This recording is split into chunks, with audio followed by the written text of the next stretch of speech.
बिस्मिल्लाहिर्रहमानिर्रहीम सल्लल्लाहु अला हबीबी मुहम्मदिन व आलिहि व अस्हाबिहि व बारिक वसल्लम। डॉक्टर मोहम्मद शफीक चिश्ती अपने YouTube channel voice of health से आपसे मुखातिब है। अस्सलाम वालेकुम।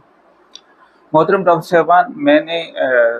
गुज़िश्ता अपने व्लॉग में ये बताने की कोशिश की थी कि M pox virus, monkey pox virus क्या है, कैसे फैलता है, कितना फैलता है और डेंजरस है नहीं है, कितना डेंजरस है, क्या क्या साइन एंड सिम्टम्स होते हैं, किन किन स्टेजेस से ये गुजर कर फाइनल स्टेज में पहुंचता है और पॉसिबिलिटी क्या हो सकती है कि क्या कोई कॉम्प्लिकेशन भी हो सकता है। तो ये सारी बातें हम पिछले वीलॉग में चूँकि तफसील से बात कर चुके हैं और उसमें मैंने कहा था कि मैं आपसे इंशाअल्लाह ताला नेक्स्ट वीलॉग में होम्योपैथिक मेडिसिन पर बात करूंगा। तो आज के इस वीलॉग में हम यकीनन होम्योपैथिक मेडिसिन पर ही बात करेंगे। मोहतरम डॉक्टर साहबान, जब भी कोई डिजीज़ इन्फेक्शियस डिजीज़ होती है, यानी जिसमें इन्फेक्शन होने के इम्कान बहुत ज़्यादा मौजूद होते हैं या ब्लड इम्प्योर हो जाता है, ब्लड बहुत ज़्यादा टॉक्सिन हो जाता है, उन डिजीज़ को होम्योपैथिक में आम तौर पर जब स्टार्ट किया जाता है रेमेडीज़ के लिए, ट्रीटमेंट के लिए, या स्टार्टिंग जो हमारी रेमेडी होती है, जो हमारी पहली मेडिसिन होती है, वो सबसे बेहतरीन मेडिसिन जो है वो है पायरोजिन। और पायरोजिन की अगर पोटेंसी की बात की जाए कि कौन सी पोटेंसी सबसे अच्छी है, तो 10 पोटेंसी जो है वो बहुत ज़्यादा अच्छी होती है, स्पेशली वहाँ जहाँ के टॉक्सिटी जो है वो स्ट्रॉन्ग होने का इम्कान जो है वो मौजूद होता है, या ब्लड जो है वो बहुत ज़्यादा टॉक्सिक होने का इम्कान जो है वो मौजूद होता है। तो यहाँ पर भी जब पेशेंट में पहली साइन एंड सिम्टम जो है वो ज़ाहिर होती है, और ज़ाहिर है मैंने आपको लास्ट बताया था कि पहले साइन और सिम्टम जो ज़ाहिर होती है वो फीवर की शक्ल में ज़ाहिर होती है। फीवर होता है, उसके साथ ही साथ हेडेक हो सकता है, मस्कुलर पेन हो सकता है, बॉडी में दर्द हो सकता है, और उसके साथ ही साथ जो है ग्लैंड्स और स्पेशली लिम्फेटिक ग्लैंड्स जो है उनमें वर्मी कैफियत आ जाती है, स्वेल करते हैं और नोड्स बनना शुरू हो जाते हैं। लिहाजा नेक के ऊपर जो है हमें लिम्फेटिक नोड्स जो है वो बनती हुई नजर आती हैं। इन सारी चीज़ों का ताल्लुक एक चीज़ से है और वो है इन्फेक्शन, ब्लड का इन्फेक्शन। लिहाजा अगर हम ब्लड को प्योरीफाई करने में कामयाब हो जाएं तो मैक्सिमम इम्कान इस बात का मौजूद होता है कि डिजीज़ यहीं इसी स्टेज में जो है वो ख़त्म हो जाएगी। लेकिन ये सारी बात डिपेंड करती है कि पेशेंट की अपनी रेजिस्टेंस पावर जो है वो कितनी है। तो पायरोजिन अब कैसे इस्तेमाल करेंगे, तो डॉक्टर साहब हम लोग जो है पायरोजिन 10 एम यानी 10,000 पावर में नाश्ते के 1 घंटे बाद एक डोज देते हैं। फिर पूरा दिन हम कोई डोज नहीं देंगे और सेकेंड डे एक दफ़ा फिर पायरोजिन 10 एम नाश्ते के 1 घंटे बाद दूसरा डोज दे के अब हमने वेट करना है, देखना है कि डिजीज़ कितने परसेंट जो है वो कवर हुई है। थर्ड डे हम कोई दवा तो नहीं देंगे, लेकिन ये ऑब्जर्व करने की कोशिश करेंगे कि क्या डिजीज मोर देन 50% जो है वो कवर हो गई है, रिवर्स हो गई है। अगर ऐसा हो जाता है तो इट मीन्स के पेशेंट के अंदर की अपनी रेजिस्टेंस पावर जो है उसको सिर्फ पायरोजिन ने इतनी सपोर्ट दे दी है कि अब उसे मजीद किसी दवा की ज़रूरत नहीं है और बगैर दवा के अगले 2-4 दिनों में उसने मुकम्मल तौर पर ठीक हो जाना है।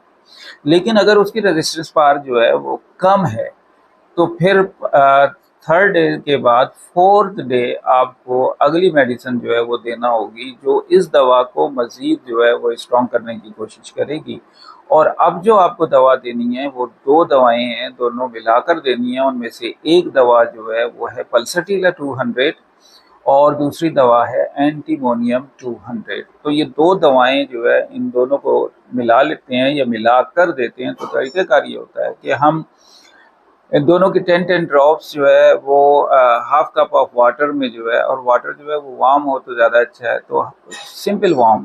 तो वार्म वाटर में 10 ड्रॉप्स जो है वो पल्सटीला 200 के और 10 ड्रॉप्स जो है एंटीमोनियम टार्ट के उसमें मिला लेते हैं। और अब ये कम्बिनेशन जो है वो हम 4-4 घंटे के वक्फे से रिपीट करना शुरू करते हैं। ये कम्बिनेशन हम 2 से 3 दिन रिपीट करते हैं और इन 2 से 3 दिनों में ये ऑब्जर्व करते हैं कि क्या ऐसा तो नहीं है कि डिजीज़ अगले स्टेज में चली गई है, यानी कि ब्लिस्टर फॉर्मेशन हो गई है। तो फिर अगर ब्लिस्टर भी आए थे तो क्या ब्लिस्टर यहीं से रिमूव होना शुरू हो गए हैं, यानी कि रिवर्स होना शुरू हो गए हैं, या ठीक होना शुरू हो गए हैं, या ये कि नहीं उन ब्लिस्टर में जो है वो पस फॉर्मेशन की तरफ जो है वो पेशेंट जो है वो चला गया है। तो ये ऑब्जर्वेशन हमने लेनी है। अगर तो पेशेंट की रेजिस्टेंस पावर यहाँ आकर स्ट्रांग हो गई है, इतनी स्ट्रांग कि वो डिजीज़ को कवर कर सके, तो बस इन 2 दवाओं के लेने के बाद हमें मज़ीद किसी दवा के देने की ज़रूरत पेश नहीं रहती। लेकिन अब भी अगर उसकी रेजिस्टेंस पावर जो है वो कमज़ोर है और वो डिजीज़ जो है 100% या मोर देन 70% जो है वो रिवर्स करने में कामयाब नहीं हुआ है, तो अब हमने 3rd स्टेज की दवा देनी है, और यह दवा अब आकर हमारी फाइनल मेडिसिन कहलाएगी। और यहाँ पर भी आपको जो है वो 2 दवाओं का जो है वो कॉम्बिनेशन देना है, और वो 2 दवाएं जो है वो उनमें से एक तो है आपकी पाइनस लम्ब्रियाटा और दूसरी दवा है साइजीजियम। ये दोनों दवाएं मिलाकर देंगे। इन दवाओं की खूबसूरती ये है कि इससे पेशेंट की रेजिस्टेंस पावर स्ट्रांग होती है, पेशेंट का स्टेमिना स्ट्रांग होता है, और पेशेंट की वाइटैलिटी स्ट्रांग होती है, और उसके साथ ही साथ उसके नर्व्स स्ट्रांग होते हैं। यानी कि इन 2 दवाओं के देने से क्या होगा कि उसके अंदर से डिजीज़ जो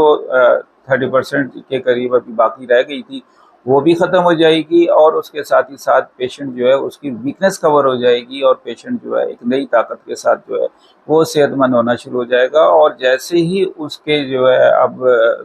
जो एब्सेस बन गए थे, या जो प्रोमिनेंट उसके स्किन के ऊपर जो है वो मंकी पॉक्स के एब्सेस जो है वो नज़र आना शुरू हो गए थे, या उसके वो जो फोड़े पुंसियाँ दाने नज़र आना शुरू हो गए थे जिनमें इन्फेक्शन था, वो कंप्लीट तौर पर क्योर हो गए। उसके ऊपर ब्राउन और ब्लैक स्केलिंग आकर वो रिवर्स होना शुरू हो चुके होंगे, और उसके साथ ही साथ पेशेंट जो है वो पहले जो थोड़ा सा लैप्स हुआ था, अब उसके अंदर एक एनर्जी जो है वो आ जाएगी। तो इस तरह हम इन दवाओं के ज़रिए मंकी पॉक्स या एमपॉक्स की डिजीज़ को मुकम्मल तौर पर केयर कर सकते हैं।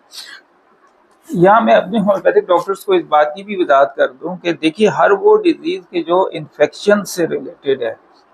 कोई भी इन्फेक्शन वाली डिजीज़ होती है, जैसे आमतौर पर थ्रोट जो है इन्फेक्शियस हो जाता है, डिप्थीरिया भी हो सकता है, या वैसे भी थ्रोट के अंदर इन्फेक्शन आ सकता है।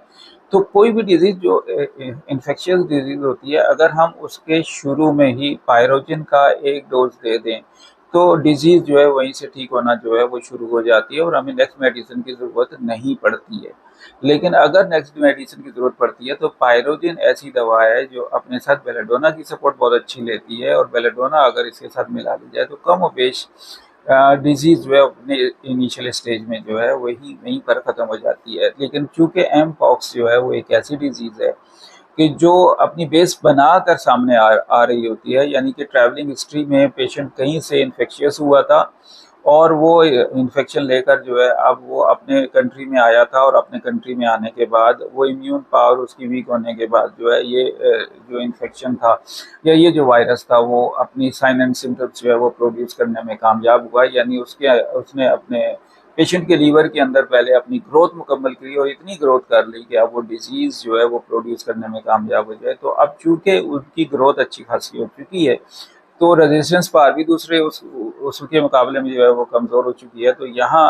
ज़रूरी है कि आप कम से कम 10 एम पोटेंसी जो है वो इस्तेमाल करें, और वो भी 2 दिन, एक दिन एक डोज देंगे नाश्ते के 1 घंटे बाद, और दूसरे दिन दूसरा डोज देंगे नाश्ते के 1 घंटे बाद, और फिर इस तरीके से जो है दवा का शुरू करेंगे और दवा के कोर्स को मुकम्मल करेंगे। ये तय है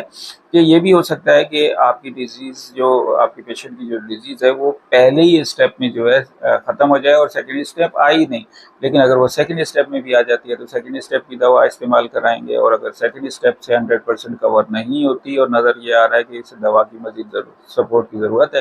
तो 3rd स्टेज की दवा दे देंगे। बस ये 3 स्टेज की दवाएं बहुत काफ़ी हैं, और जैसा भी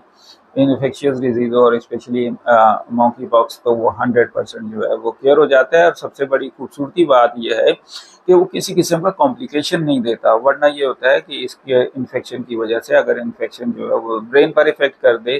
तो बॉडी को बहुत ज़्यादा लॉस हो सकता है। कार्डियक यानी हार्ट पर अगर कोई इसके इन्फेक्शन का साइन एंड सिम्टम्स स्ट्रांगली आ जाती हैं, तो कार्डियक फेलियर की तरफ पॉसिबिलिटी है। देखिए यहाँ मैं सिर्फ जो है वो पॉसिबिलिटी का नाम ले रहा हूँ, ये नहीं कह रहा कि 100% ऐसा ही होता है। और इसी तरीके से लंग्स पर अगर इफेक्ट हो जाए तो लंग्स के कोलैप्स होने का इम्कान भी अपनी जगह मौजूद होता है, लेकिन ये सिर्फ और सिर्फ उन पेशेंट में होता है कि जिनकी रेजिस्टेंस पावर जो है वो बहुत ज़्यादा वीक होती है। जैसे कि बहुत ज़्यादा ओल्ड एज के अंदर जो है वो किसी को इस डिजीज़ का स्ट्रांगली अटैक हो गया तो जाहिर है कि पॉसिबिलिटी है कि उसकी वाइटैलिटी बहुत ज़्यादा कमज़ोर हो, तो अब उसे कदम कदम पर सपोर्ट की जो है वो ज़रूरत है। वरना आमतौर पे ये होता है कि पहले और दूसरे स्टेज में पेशेंट जो है वो मुकम्मल तौर पर कवर हो जाता है। अस्सलाम वालेकुम, डॉक्टर मोहम्मद शफीक चिश्ती